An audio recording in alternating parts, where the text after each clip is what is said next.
भाई सवाल यह है कि उनकी बैसाखी पे सरकार तो सपा चला रही थी।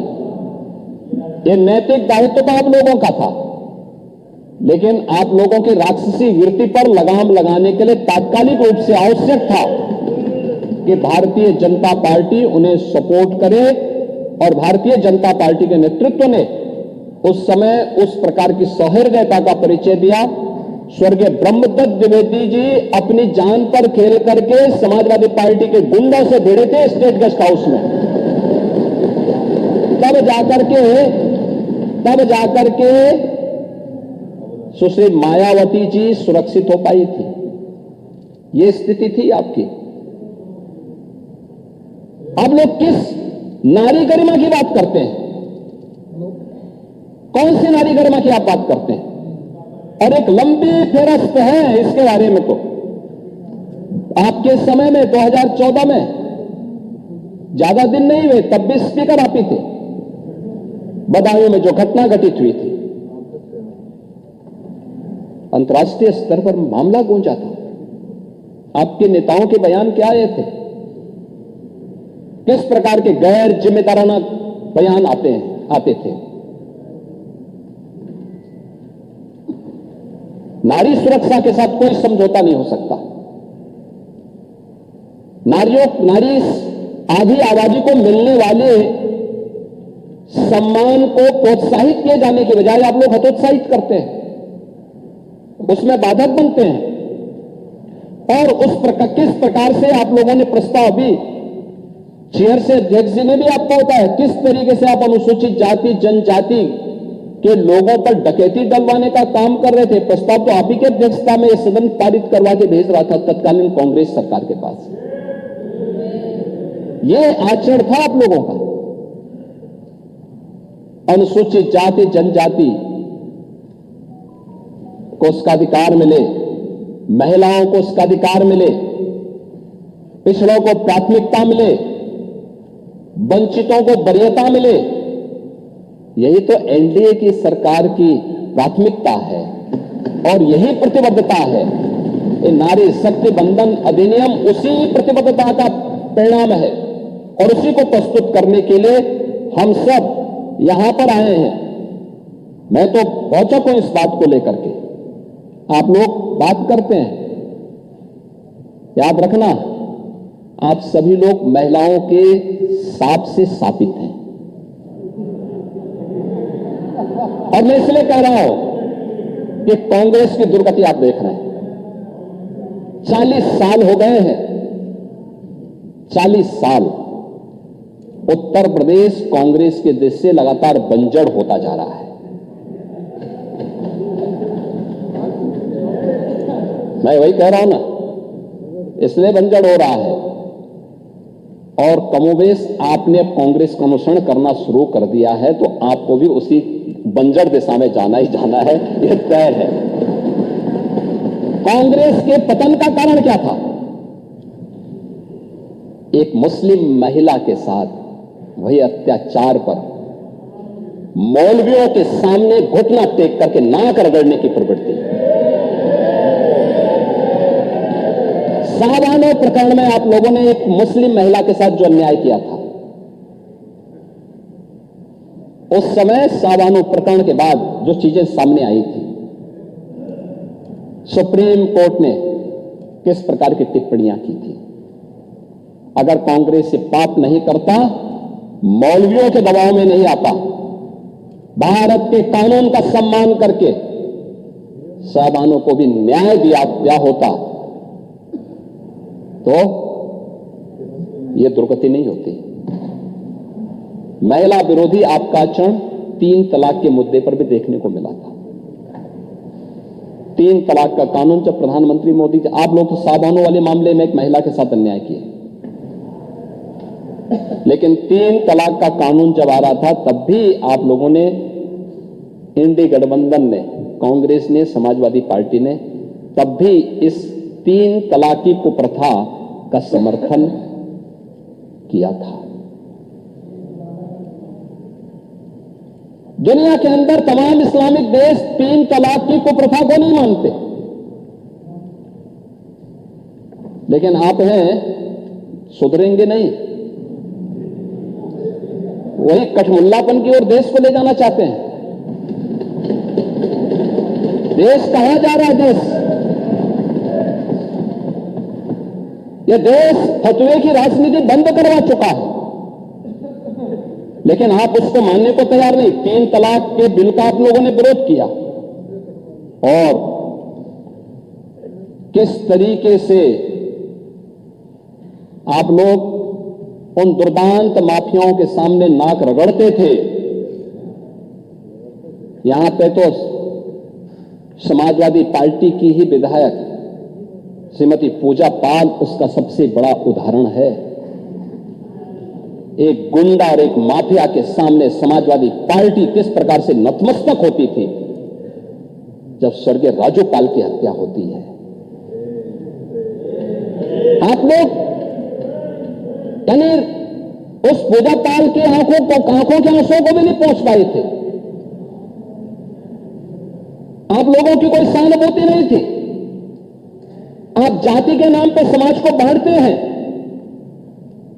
लेकिन आपकी सहानुभूति वास्तव में महिलाओं के प्रति नहीं है, पिछड़ों के प्रति नहीं है, दलितों के प्रति नहीं है। स्टेट गेस्ट हाउस कांड और पूजा पाल का प्रकरण और इस प्रकार के अनेक उदाहरण ऐसे हैं जो आप सबके सामने, आपके नेताओं के बयान,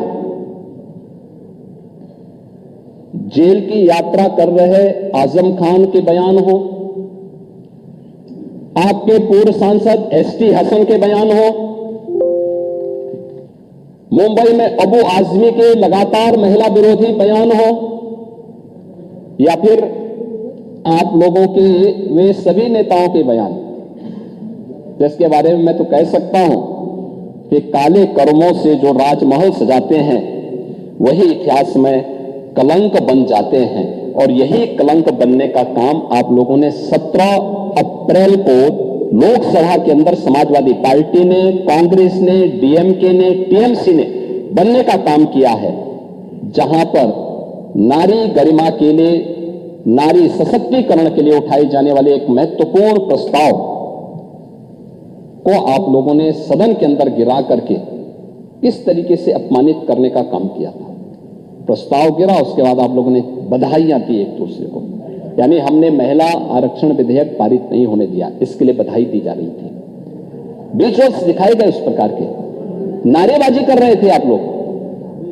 ये आचरण था आप लोगों का, और इसीलिए मैं उसी बात को लेकर कहता हूं कि जो आप लोगों का आचरण है, उस आचरण के खिलाफ आज पूरा सदन ही नहीं, पूरा देश आहत है। और उसी आहत की श्रृंखला में आज हम सब यहां पर इस सदन में उस चर्चा को आगे बढ़ाने के लिए आप यहां पर आए हैं। एक फिरस्त कुछ और आप लोगों के उन बयानों की ओर भी मैं ध्यान दिलाना जरूर चाहूंगा, जो समय समय पर आप लोग बोलते रहे हैं और किस तरीके के बयान आप लोगों के रहे हैं। ये वास्तव में आप लोग नारी गरिमा की बात करते हैं। देखिए, बदायूं में मई 2014 में 14 और 15 वर्ष की 2 बालिकाओं के साथ चचेरी बहनें थी। खेतिहर मजदूर की बेटी थी। शौचालय की सुविधा गांव में नहीं, घर के पास नहीं थी, और उन बेटियों के साथ किस प्रकार की घटनाएं घटित हुई थी, और उन सभी उसको लेकर के दुनिया ने उस मुद्दे को उस समय उठाया था। और उस समय आप लोगों ने किस प्रकार के बुलंदशहर के मामले में, बुलंदशहर में जुलाई 2016 में बुलंदशहर के राजमार्ग पर जो सामूहिक बलात्कार की घटना घटित हुई थी, उस समय भी आपके नेताओं के बयान क्या आए थे। तत्कालीन आपके कैबिनेट मंत्री आजम खान ने क्या कहा था ये तो एक राजनीतिक साजिश है और यह सरकार को बदनाम करने के लिए की जा रही एक हरकत है। ये आपके मंत्रीगण बोलते थे, तब आप स्पीकर की चेयर पे पांडे जी आप बैठते थे। चिन्हट में जून 13 में एक 5 वर्ष की बालिका के साथ जो घटना घटित हुई थी, उस समय भी जनता में भारी आक्रोश था। सुल्तानपुर में फरवरी 17 में जो घटना घटित हुई थी और एक महिला ने 13 में समाजवादी पार्टी के एक विधायक पर सामूहिक बलात्कार का आरोप लगाया था। आरोप था कि विधायक ने अपने सहयोगियों के साथ मिलकर महिला के साथ दुष्कर्म किया है।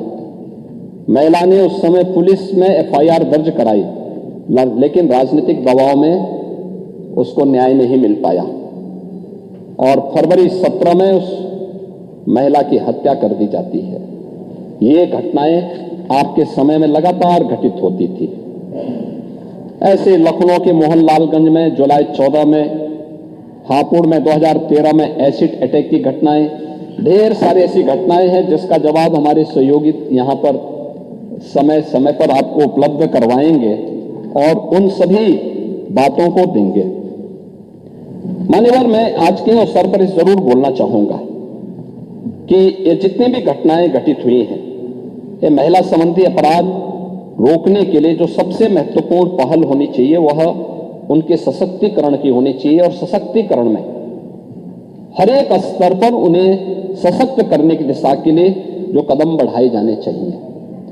और आज उसी का परिणाम है कि पिछले 9 वर्ष के अंदर प्रदेश के अंदर डबल इंजन की एनडीए की सरकार ने जो कदम बढ़ाए हैं उसके परिणाम सामने आए हैं। प्रदेश में तो हर व्यक्ति जानता है 17 के पहले क्या स्थिति थी, और मैं तो पहले भी बोलता हूं, नारा ही चल गया था यूपी में। तो देख सफाई बिटिया घबराई, अब ये मैं थोड़ा बोलता हूं, पब्लिक बोलती थी। क्या ये सच नहीं था कि मध्य यूपी और पश्चिमी यूपी के अंदर कोई भी सजग अभिभावक अपनी बेटी को पढ़ने के लिए या तो दूर छात्रावास में भेजता था या रिश्तेदारी के पास यूपी के पास बाहर भेजता था, यूपी के अंदर नहीं पढ़ा पाता था, नहीं हो पाता था। प्लान की घटनाएं क्या संकेत करती थी? ये यूपी के अंदर की अराजकता को, 17 के पहले की अराजकता को बताता था। लेकिन आज मैं कह सकता हूं कि वेलफेयर स्कीम का लाभ, महिलाओं की भागीदारी, महिला कार्यबल और किस रूप में हुआ है 2013 के पहले, 2017 के पहले उत्तर प्रदेश के अंदर केवल 13% महिलाएं वीमेन वर्क फोर्स थी, जो महिलाएं कार्य करती थी, रोजगार उनको प्राप्त होता था, नौकरी कर रही थी, केवल 13% उनका योगदान था यूपी में। और पिछले 9 वर्ष के अंदर एक सतत प्रयास, सुरक्षा का माहौल प्रदान करने का परिणाम क्या है? आज 13% से बढ़कर के 36% से ऊपर हुआ है महिलाओं की भागीदारी प्रदेश के विकास में, 36% हुई है। यानी ये दिखाता है कि हां, उनके सशक्तिकरण के परिणाम सामने आए हैं और महिला वीमेन वर्क फोर्स आज 36% होने का परिणाम क्या है? इसी का परिणाम है कि उत्तर प्रदेश की अर्थव्यवस्था भी 3 गुना बढ़ी है, 3 गुना है। पर कैपिटा इनकम 3 गुना हुई है। महिला अपराध इसके लिए रोका गया था। आज महिला अपराध में अगर आप देखेंगे, एनसीआरबी के ही आंकड़े अगर आप देखेंगे, हत्या के मामलों में 43% की गिरावट आई है। 16 की तुलना में अगर हम 25 में इसकी तुलना करें, 43% कमी आई है। दहेज मृत्यु में 19% की कमी आई है। बलात्कार और दुष्कर्म से जुड़े हुए मामलों में 67% कमी आई है। ये उत्तर प्रदेश के अंदर के वे आंकड़े हैं जो उत्तर प्रदेश में महिला सुरक्षा, सम्मान और उनके स्वावलंबन से जुड़े हुए वे महत्वपूर्ण कदम हैं, जो कदम प्रदेश के अंदर उठाए गए हैं। और उन्हीं कदमों को एक नई गति देने के लिए, नया स्वर देने के लिए आज हम सब आए हैं इस सदन में कि देश के सबसे बड़ी आबादी के राज्य में कि विधानमंडल में इन मुद्दों पर चर्चा हो, आधी आबादी को उसका सम्मान मिल सके, उनके स्वावलंबन की रक्षा हो सके और उनके आत्मनिर्भर होने की दिशा में कदम बढ़ाए जा सके। और जैसे उत्तर प्रदेश ने इस दिशा में प्रयास प्रारंभ किया, पिछले 12 वर्ष में प्रधानमंत्री मोदी जी के नेतृत्व में जो कदम उठाए गए हैं, विभिन्न क्षेत्र में उनके सशक्तिकरण के लिए कार्य बढ़ाए गए हैं, कदम बढ़ाए गए, आज उसके परिणाम उत्तर प्रदेश में हमें देखने को मिले हैं। और हम लोगों ने अपनी अर्थव्यवस्था के साथ साथ उत्तर प्रदेश के परसेप्शन को बदलने में सफलता प्राप्त की और आज उसी सफलता को एक नई ऊंचाई तक पहुंचाने के लिए उनकी राजनीतिक भागीदारी, नीति निर्धारण और देश के कानून निर्माता के रूप में आधी आबादी आगे बढ़ सके, इससे संबंधित आज ये प्रस्ताव मैं इस माननीय सदन में रख रहा हूं। और मैं इस माननीय सदन से इस बारे में अपील करूंगा कि अगर समाजवादी पार्टी कहती है कि हम लोग महिला आरक्षण के समर्थन में हैं, तो फिर इस सदन में इस चर्चा में भाग लेकर के संसद के अंदर हुई घटना की भर्त्सना करें, फिर उसकी निंदा की जानी चाहिए। फिर नियम तो वही है जो सदन की परंपराएं बोलेंगे। हाँ, वही मैं कह रहा हूं ना कि आपके एक सदस्य कह रहे हैं आप अति निंदा करिए कि जो कुछ भी सदन के अंदर हुआ और उस दिन विधेयक को गिराने वाले लोगों की और उसके बाद गिरने के बाद बधाई देने वाले लोगों की निंदा होनी चाहिए, हम निंदा करेंगे, आप अति निंदा कर लीजिए। इसका आप इसी को तय कर लीजिए, क्योंकि आपके यहां शिवपाल जी जैसे विद्वान लोगों ने ये बुद्धि आपको दी होगी, तो उस बुद्धि से आपको कुछ तो सामने आया होगा। और इसलिए महोदय, मैं इस माननीय सदन में एक प्रस्ताव रखता हूं। यह सदन प्रस्ताव करता है कि भारत का संविधान में लैंगिक समानता की अवधारणा प्रावधानित है। महिलाओं को राजनीतिक, सामाजिक, आर्थिक, शैक्षिक एवं स्वास्थ्य के क्षेत्र में एनडीए सरकार के कार्यकाल में महत्वपूर्ण भागीदारी उनकी सुनिश्चित की गई है, परंतु अभी तक उन्हें संविधान की मंशा के अनुरूप जो अपेक्षित स्थान उनकी आबादी के अनुरूप प्राप्त होना चाहिए, वह नहीं प्राप्त हो पाया। राजनीतिक, सामाजिक क्षेत्र में भी महिलाओं को निर्णय का अधिकार प्राप्त होना चाहिए, अतः संविधान की मंशा के अनुरूप उन्हें अपेक्षित स्थान प्राप्त कराने के लिए नारी शक्ति बंधन अधिनियम 2023 एनडीए की सरकार ने पारित कराया, परंतु महिलाओं को अधिक अधिकार देने में बाधाएं उत्पन्न की जा रही हैं।